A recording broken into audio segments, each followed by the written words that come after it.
Hello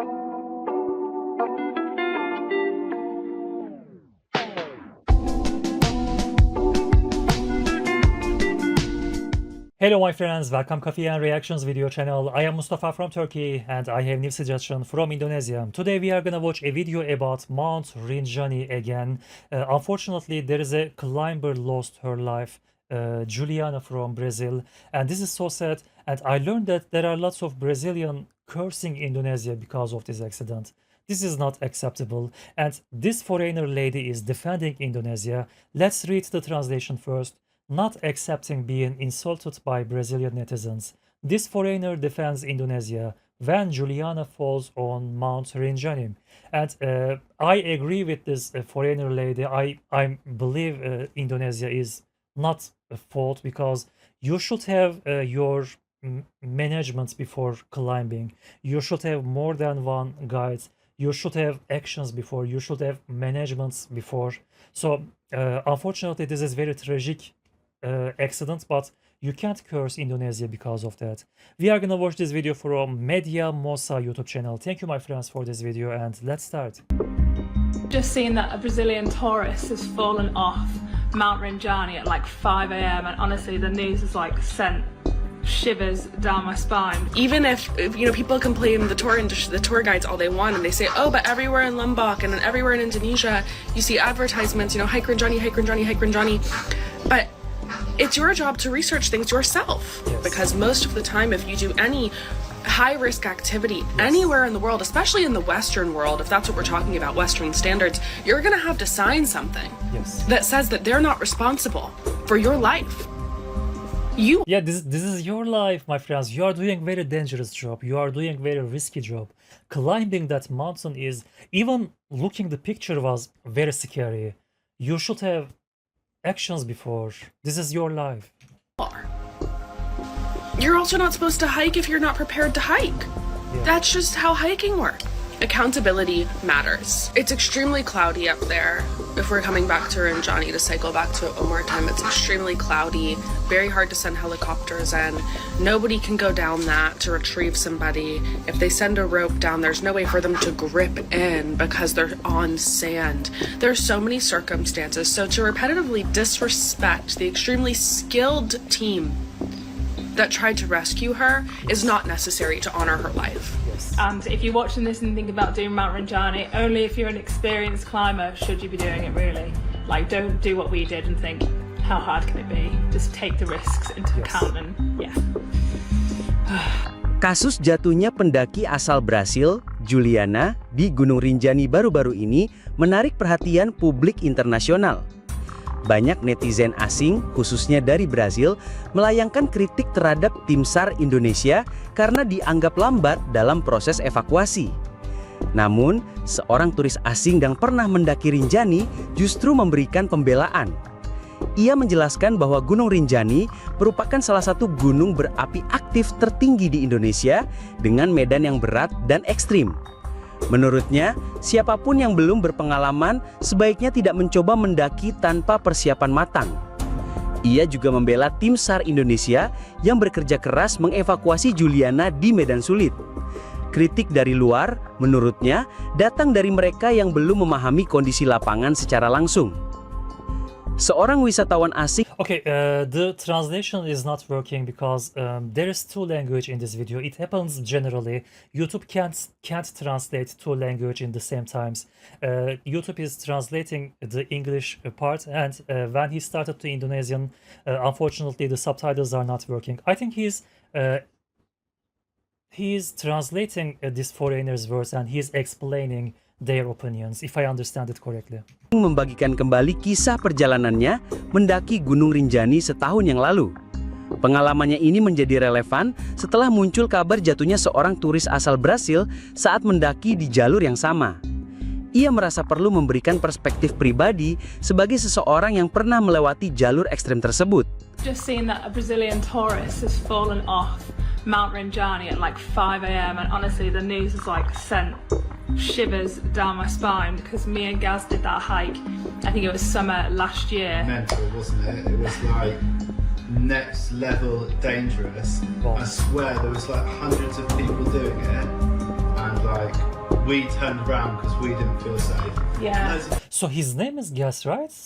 She's talking about this man. So this man went that hiking to Mount Rinjani. Okay, they must be very experienced. People were like, what are you doing? Just keep going. And it was like so windy on It top was of the so ridge. cold. It was like the coldest. I felt like I couldn't think straight because I was so cold. Obviously the altitude, like no one even talks about altitude sickness with that hike. You're so high up. It's like 3,500 meters above sea level. Like the altitude, the cold. You've already hiked, what, 7 hours the day before, and you get up at 1 a.m. to do the summit hike, which is another 4 hours up a steep incline in the dark. No one's thinking clearly. I think if you're a professional climber, you'll probably listening to this and be like, oh yeah, that's normal.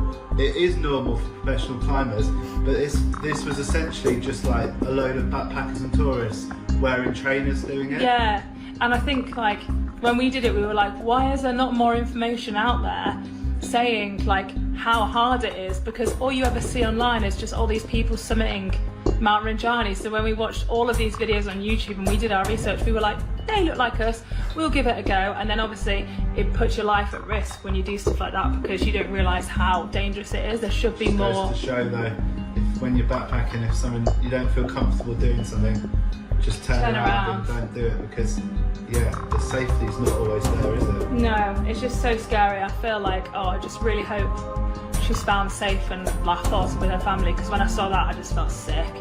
I just knew exactly what it would be like to fall down. Just a horrible, horrible news story. And if you're watching this and think about doing Mount Rinjani, only if you're an experienced climber should you be doing it really. Like don't do what we did and think, how hard can it be?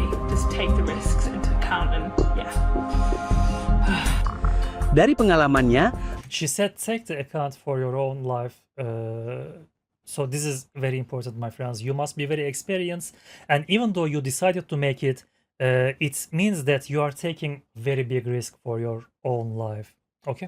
Bule ini menegaskan bahwa Gunung Rinjani bukanlah jalur pendakian yang cocok untuk pemula atau wisatawan yang hanya sekadar coba-coba. Ia dan rekannya bahkan memutuskan untuk tidak melanjutkan pendakian karena merasa kondisi terlalu berbahaya. Cuaca dingin ekstrim, angin kencang, dan medan curam yang harus dilalui dalam kegelapan sebelum fajar. Ia mengkritisi minimnya informasi publik tentang resiko sesungguhnya mendaki Rinjani. Menurutnya, terlalu banyak konten di media sosial yang menggambarkan pendakian ini sebagai sesuatu yang mudah, padahal kenyataannya sangat menguras fisik dan mental. Ia juga menyoroti pentingnya kesadaran akan bahaya altitude sickness yang jarang dibicarakan. Seorang wisatawan asing mengingatkan siapapun yang ingin mendaki Gunung Rinjani untuk benar-benar mempertimbangkan kemampuan fisik dan pengalaman mereka. Jika tidak memiliki latar belakang mendaki gunung ekstrim, sebaiknya urungkan niat atau persiapkan diri jauh lebih serius. Karena baginya, keselamatan jauh lebih penting daripada sekadar pencapaian puncak.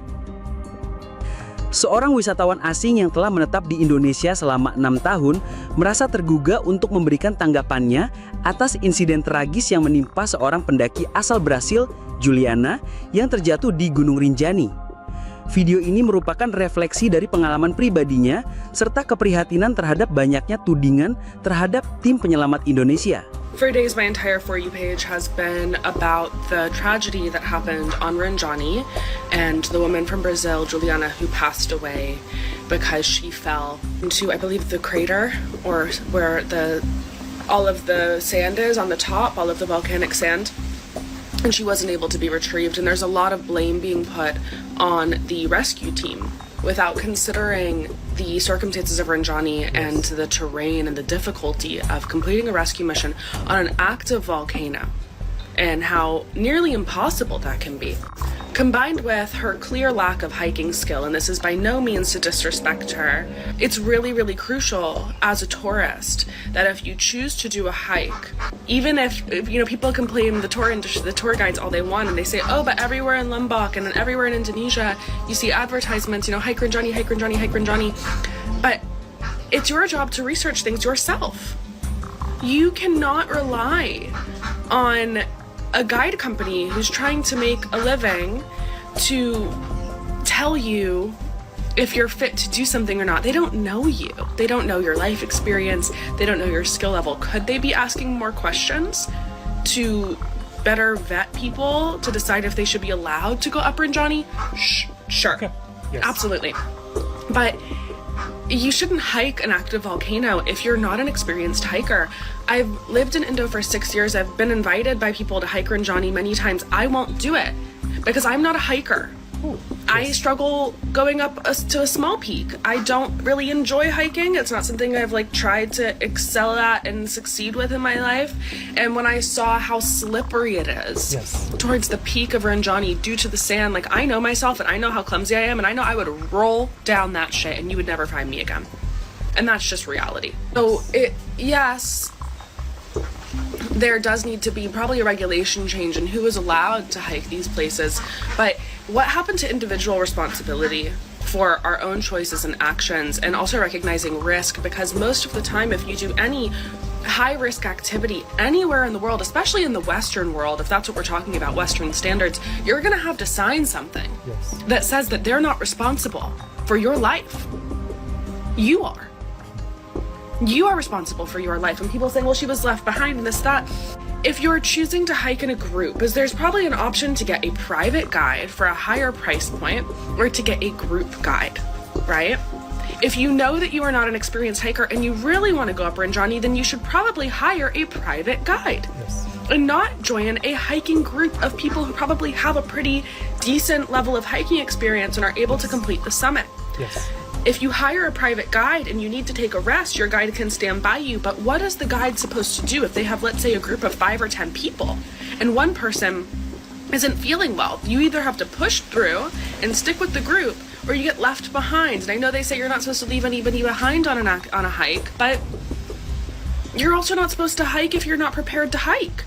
That's just how hiking works. I saw that her family was calling they were shocked that Rinjani wasn't closed down because of their daughter's passing. And while I have so much respect for their grief and what they're probably experiencing and the shock they're going through right now, that's unfair to close an entire mountain down because of one person's irresponsibility. That's not fair. That's people's livelihood. And it's a beautiful place that a lot of people come to Indonesia just for that. And now maybe they've trained for it for a really long time. Maybe they spend a long time summiting smaller peaks to prepare for that hike. And now they're supposed to close it down because of one person's irresponsibility.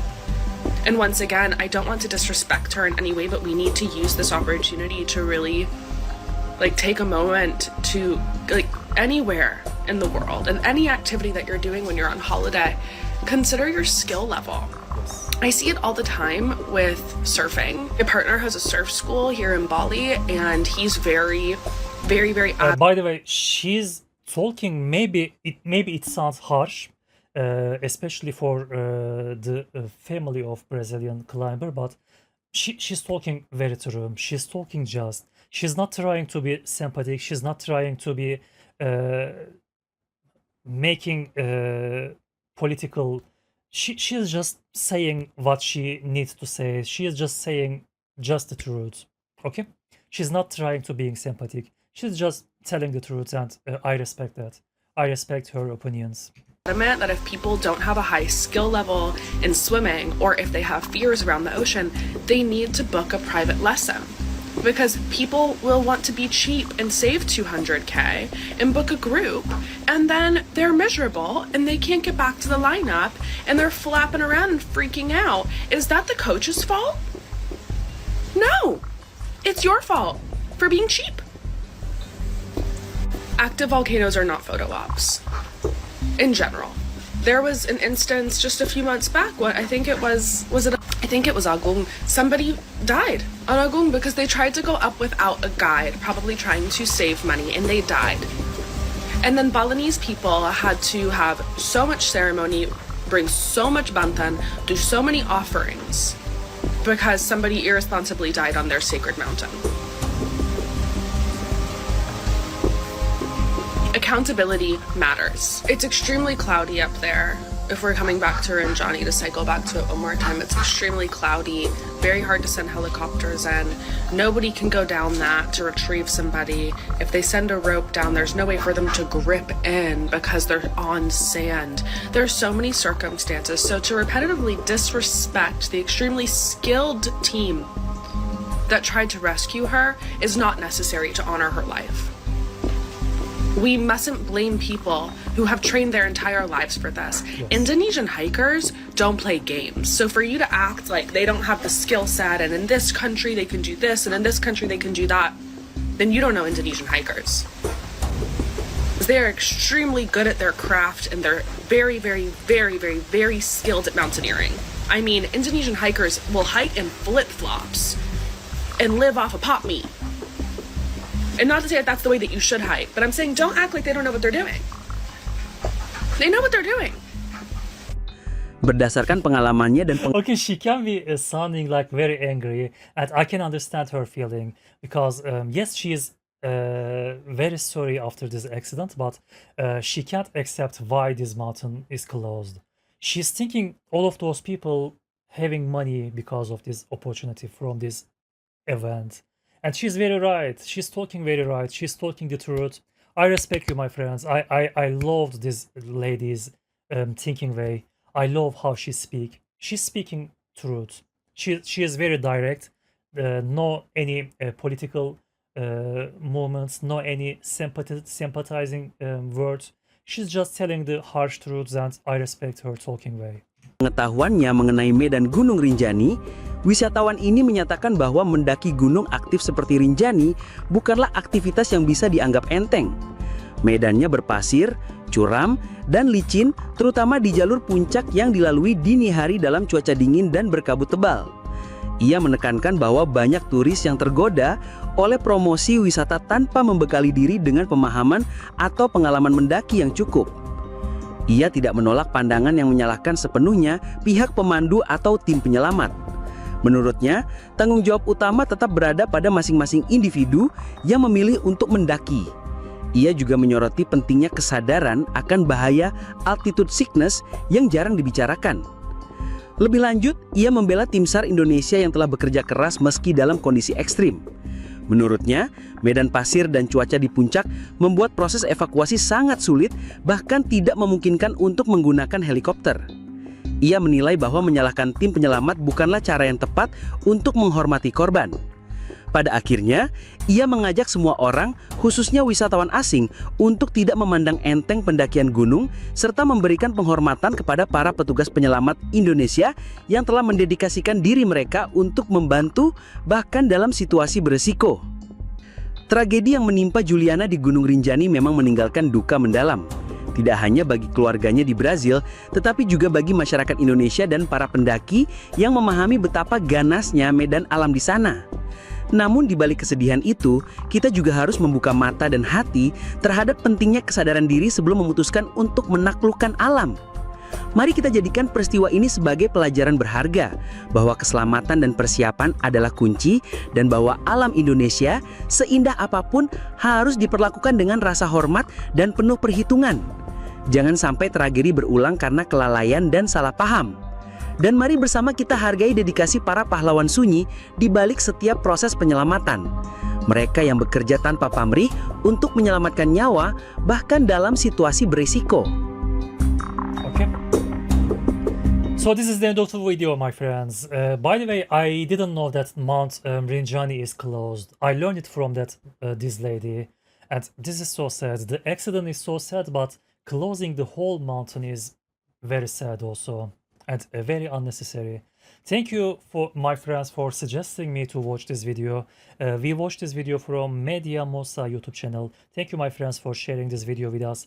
I loved to listen those ladies. They were speaking very true, and I agree with them. Thank you for watching it together with me. Have a nice day. Take care of yourself. Bye bye.